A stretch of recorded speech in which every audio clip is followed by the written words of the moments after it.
Welcome back to another episode of TVGP's We Roguelike It. I'm your host, Boston, and joining me as always is Moonpier. Hello. Here for our fourth and final week of Balatro. How are the cards treating you this week, Moon? I got a win at last. Hey, nice. Which deck did you And use, do you remember? The starting one, whatever the starting one is. Red, Come I on, it's think? me. I'm gonna go through them in the order that they are, so I can unlock everything that I can unlock with them as they go. See, for me, I like the blue deck a little bit better, because the red deck gives you one more discard, but I like the blue deck because The it gives blue you gives one you more the hand. hand. Yeah. So I finally got a winning run, Congrats. and then I did like 5 more runs and got another winning run. Yes, let's go! So two winning things at the moment. That's great. And because I got winning runs, I got to go to Endless Mode, which means you get to find out the jokers I had, because I actually wrote them down. Oh, all right, perfect. So the first one I had, I didn't think it would be a winning run, but it just seemed that I got the jokers early, and then I just played into what the jokers did, which meant that by the time I got up to ante 8, I think I got to ante like 13 with this one, because I was just like, yeah, let's go. Like, let's keep leaning into it. Let's see how far this can go. Right. Okay, so this one was I did literally, by the way, it was right after the show. Okay. Right after the show. Okay, so my jokers for that one was the DNA Joker. Very first. DNA is wild. So the very first, that, for those of you who don't know, who are listening and not playing, that means, or because there's 250 jokers you can't remember, that means if for the very first hand, every round, if you play one card, that card is duplicated and then put straight back into your hand again. Right. So then you end up with 2 of them in your deck. Yep. And at first I was like, whatever, that's... how good is that going to be, really? Yeah, until I got the blue Joker, which gives you plus 2 chips to the total value of that card per card in your deck. Yeah. I love that card. I think it's super underrated. Especially when you end up with a big hand, we'll say. Yep. My third Joker was the Stone Joker, which gives you plus 25 chips per stone card in your deck. Yes. So, guess what the first thing I played and cloned every single time I could was? Yep. Now we're getting a good synergy. I love it. And then I had the Green Joker, which is plus 1 mult per hand played. Yep. And minus 1 mult per discard played. So I knew no matter what, I was trying my best to never discard anything, because obviously that, by the time I finished, I think I was up to like plus 30 or plus 40 mult on that. Yes. Love it. And then the Hologram Joker. Okay. Which adds 0.25%. So not 0.25 mult, 0.25%. Yeah, it's mult. 0.25. Sorry, times 0.25 mult. Yes. Yeah. When adding a card to your deck. Here now we're talking, Moon. Now we're going to the moon. So yes, every time I got the DNA Joker, that was adding 0.25%. Yep. Anytime I got to a store, I was getting the card hands, so I could sit there and just start bumping up not only the value of the blue Joker, also the value of the Hologram Joker, and also the value of the Stone Joker, if and when I can get stone ones in. Yeah. I ended up with so much money, I was just buying all of like the because I was doing it with very few hands and also a bunch of discards left. So I would go in and then I would buy whatever packs were in the shop. Yeah. Because then, okay, I'm getting tarot decks. Great, I'm just going to use them and be done. And try and now duplicate I get 2 more cards planets. in those. Yeah, exactly. So that was a pretty solid run. I was like, I finally had a win. Yay, great. And like, I'm happy that you finally got a run where you see the synergies start coming. It was like, all right, now I see this, now I see that. What if I get like, there's a really great Joker that I like that adds an enhanced card to your deck every time a round starts. Like I like using that and Stone Joker and a bunch of those cards all together, where it's like, oh, all 5 of these are feeding into each other all at once. That's the stuff that's great. Yeah, and it went really well. Like I even had the needle on that run, and I just bounced him. Like I was like, okay, don't do DNA this hand, right? Just do everything else this hand instead. And I just took him. I did one thing. I think I got 4 times his required score level. I was like, yeah, screw you, needle. I hate you. Gotcha. That's always the best too. Where it's like, oh no, I can only play one hand. 8,000 chips. Oh no, I tossed down 120,000. Gotcha. Yeah, it was surprisingly good, and because I had so many chips and so much multiply going in. I was literally go in. I'd play 2 hands. I'd play the hand to get me the DNA Joker. Right. And sometimes that would be enough. Yeah. Even once in a while, it's like, oh, you played an ace? Here's like 200,000 points. Yeah. And then I would play the hand that would inevitably get me the win on it. And then I'd be rolling around with so much money, and I was just like, I'm just going to buy every single pack I see, every voucher, every pack, everything I can. I'm just going to pick up and buy. Yep. Which worked out pretty well. So I finally got that run done. It's like, cool, now I'm going to run on to the next deck, which is your deck. I think it's the blue deck. I like the blue deck. For the first couple of, like the first 4 decks, I think I like blue deck the most. Okay. So because it's me, I started on the red, and then I'm working my way across. I'm currently working on the gold deck, which might be my least favorite, if I'm completely honest. Gold is it's fine, but it's not really great. I did unlock like I unlocked like 4 special decks. Like I unlocked like the magical deck. I unlocked some other deck. A whole Spectral bunch. Anyway, deck probably. That's the one, yes. Yeah. Which I don't know how I feel about spectral cards, dude. Like. Spectral cards are so good, and sometimes you'll buy one of those big spectral card ones, like the jumbo ones, and be like, all right, here's 5 cards. It's like, boy, all of those are gonna completely screw up my run. I'm gonna skip this, and I hate it. Yep. Yeah. So yeah, my next run was with the blue deck, and the next winning run I had, I should say. I'm reading these left to right for those of you who don't know, left to right. So I'm giving you the order of operations essentially. So I found the blue Joker again, so I just stuck with the blue Joker. Yep. I was like, cool, I got the blue Joker. By ante 8, he was giving me 130 chips. Dang. So I had like 60 something cards in my deck. Then I randomly opened a tarot card pack. I got the soul card. Which legendary Joker did you get? Yeah, so for those of you who don't know, if you randomly open a tarot card, you might get the soul card, which gives you a legendary Joker. I got Chicot, Chicot. Yep. And that special ability is it disables the boss blinds. Yeah, that one is probably the least useful out of all of them. There are like 1 or 2 other ones that are overwhelmingly overpowered. But I kind of like that one because you just don't have to worry about it for the entire rest of the run. It was very, very useful.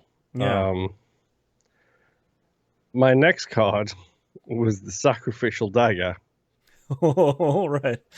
Spicy. So I went to plus 50 mult by the time I had finished the run. Dang, all right.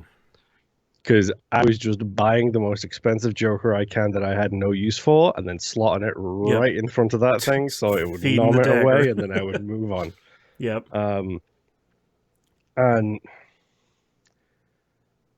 1, 2, 3, yeah, 4 Jokers is correct. Because I would always leave 1 space to dump 1 in front of the Sacrificial Joker. So this one was difficult because before I started every single blind, I'd have to go up and rearrange the 2 Jokers. Right. Because my final Joker, I needed it on the right. Oh, okay. So at the start of every blind, just shuffling your cards around. put the sacrificial joker on the right, and then the dagger right next to it, and then this final joker right there. And then as soon as I started, switch that one to the far right, and then remember to do that, switch that at the end of each Right.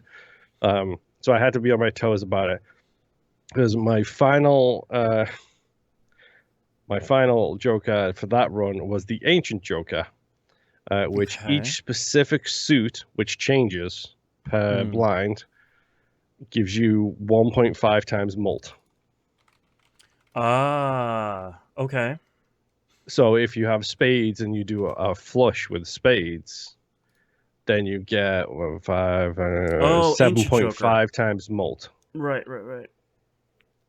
So I would have that on the right after the sacrificial dagger, so it would be plus 30 mult, and then times by whatever that suit specifically I had.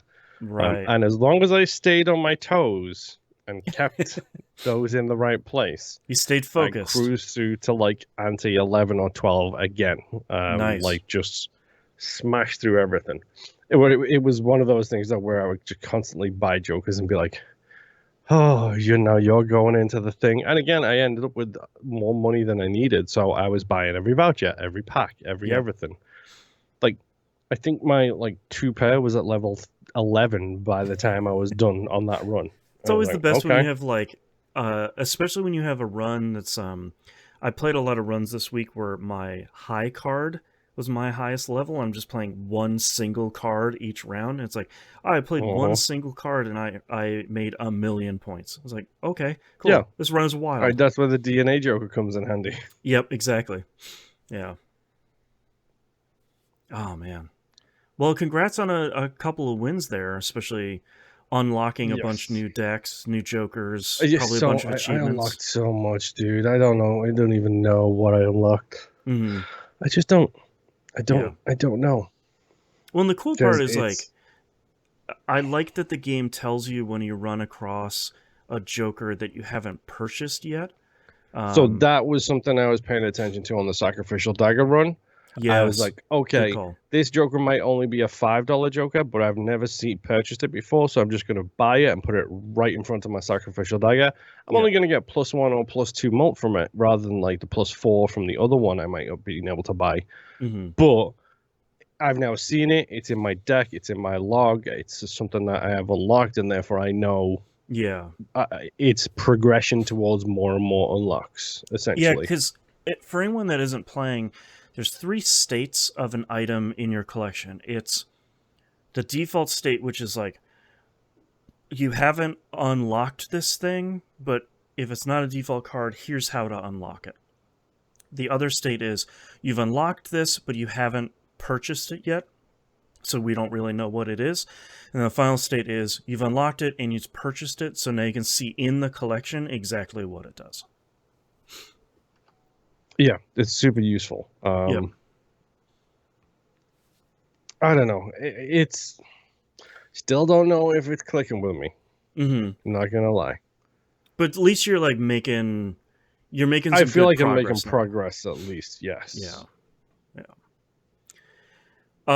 I unlocked a lot of stuff this week, kind of accidentally.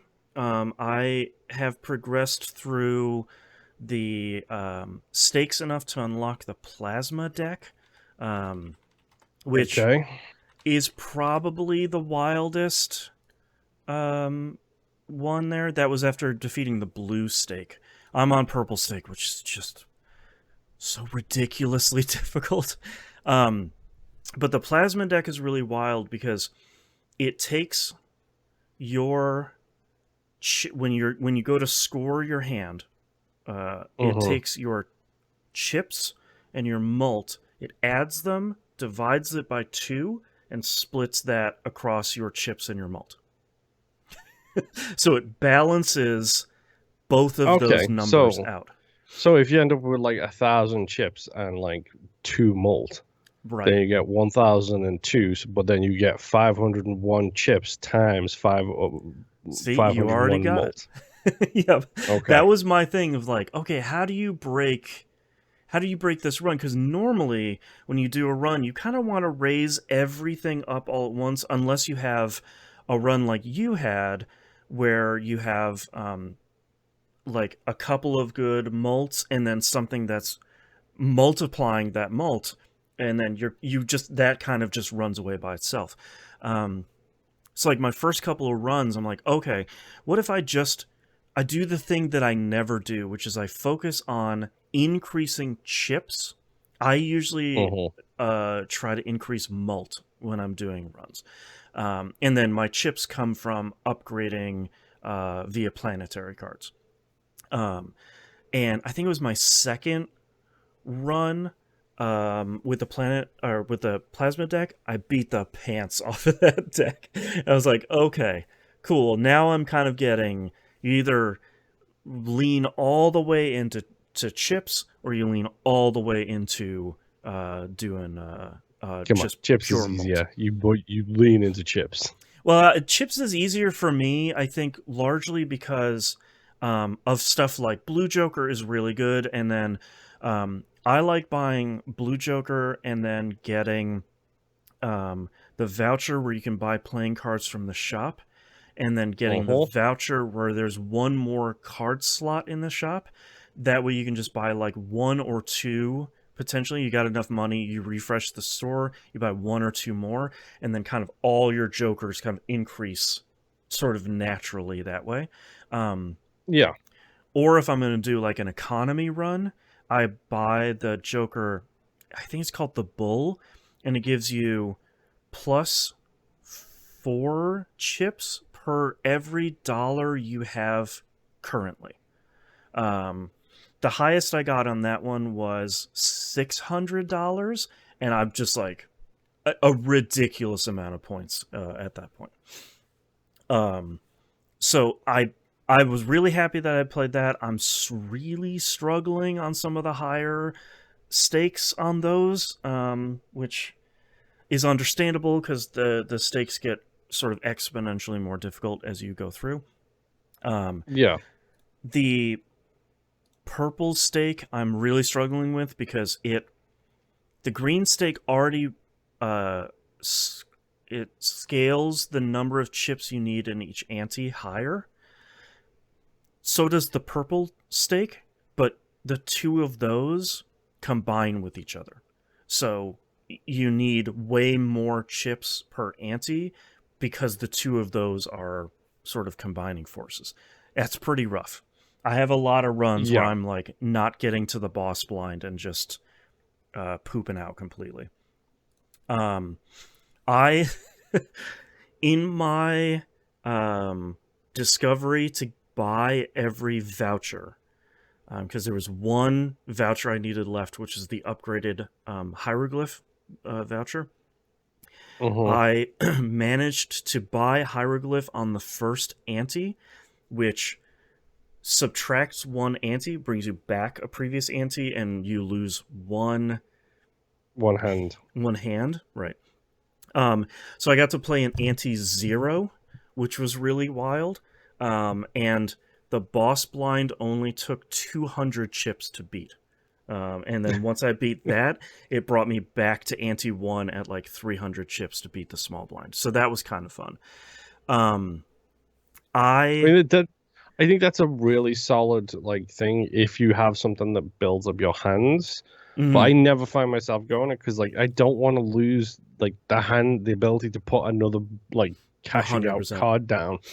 I'm okay to lose discards because I'll pick up stuff like Mystic Stones that gives you 15 mult when you have no discards Uh-huh. left. Like, I'll do that all day, but unless I haven't unlocked them yet, I haven't found a lot of jokers or maybe synergies that help you kind of the less hands you have, something gets better. So I struggle with that too of just like, why would I want to get rid of hands? Like that seems to be the most valuable thing.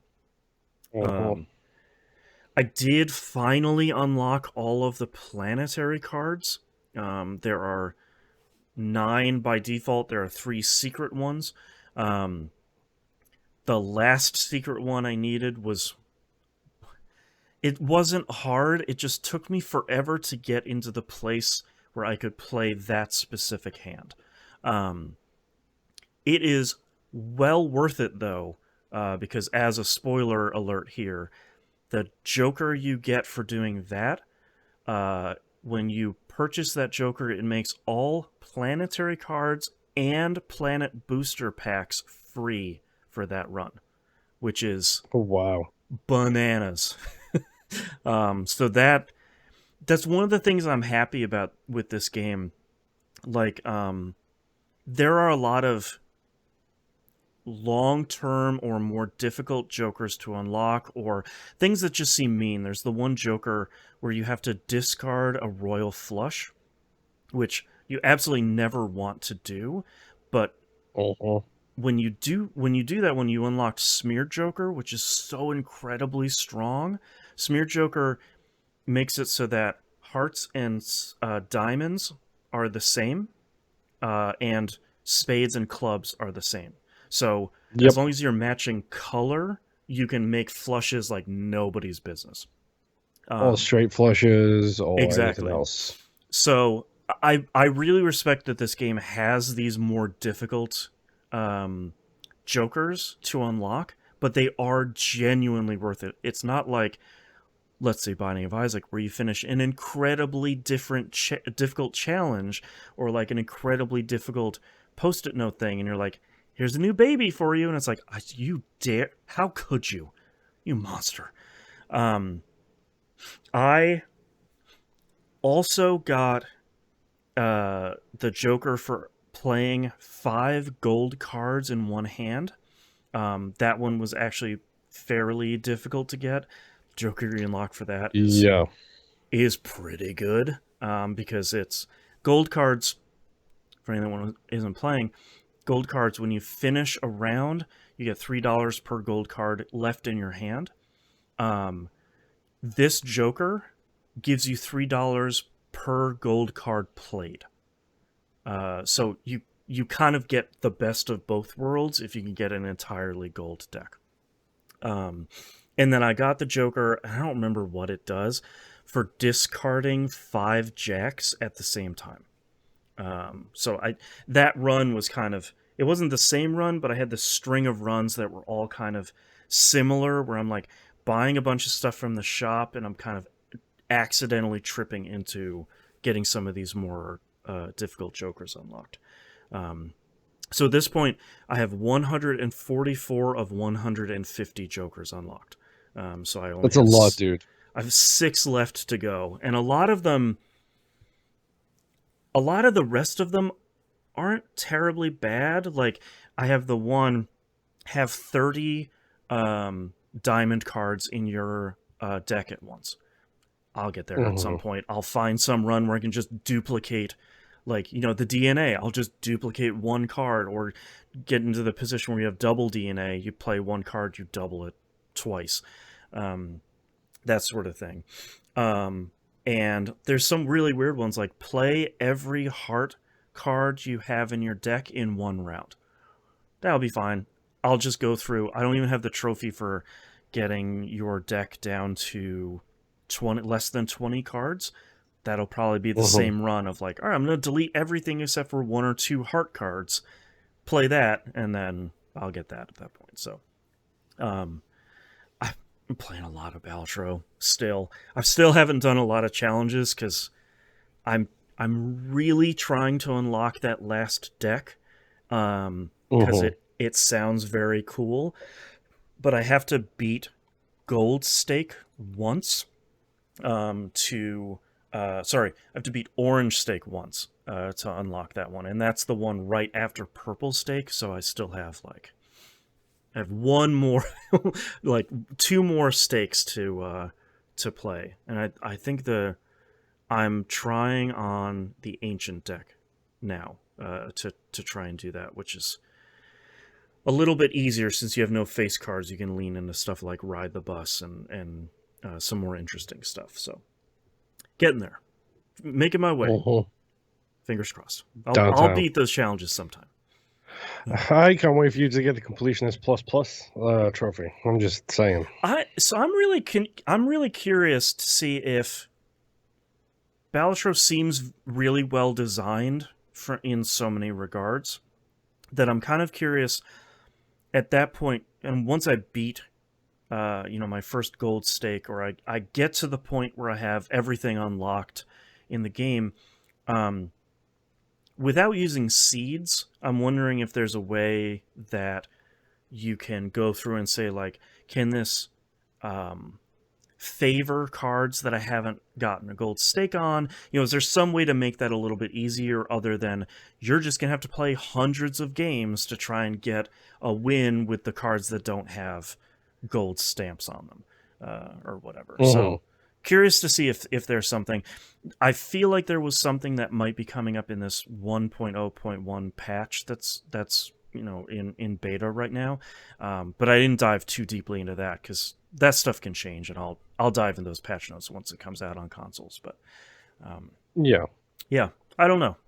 I feel like it's potentially possible in this game, but it might be one of those things where it's like Isaac, you're just aiming at it over the period of a year or two rather than kind of hunkering down and focusing on it. So we'll see. Yeah, we'll see. Keep track of my runs on the main show over the next however many 6 years. Yeah, exactly.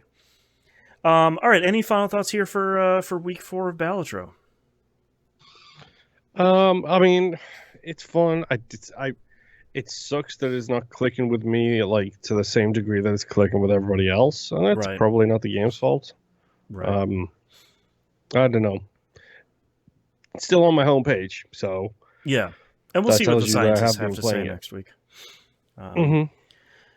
Speaking of that, though, let's talk about our next game that we're going to be playing here. We're going to check out Returnal. Came out on the PS5 and the PC. PC version has DualSense support as well if you have one of those. So we're going to check out Xbox One controllers as well. Well, it supports the additional features of the DualSense if you have it.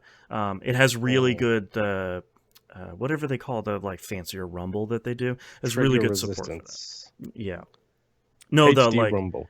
Yeah, HD Rumble. They have really good support for that. That's the Switch version, but whatever. Yeah, whatever Sony's version is. But we're going to be playing Returnal for the next couple of weeks after the scientists do their thing next week. Hope you'll join us for that. See you all next run. Bye. Bye.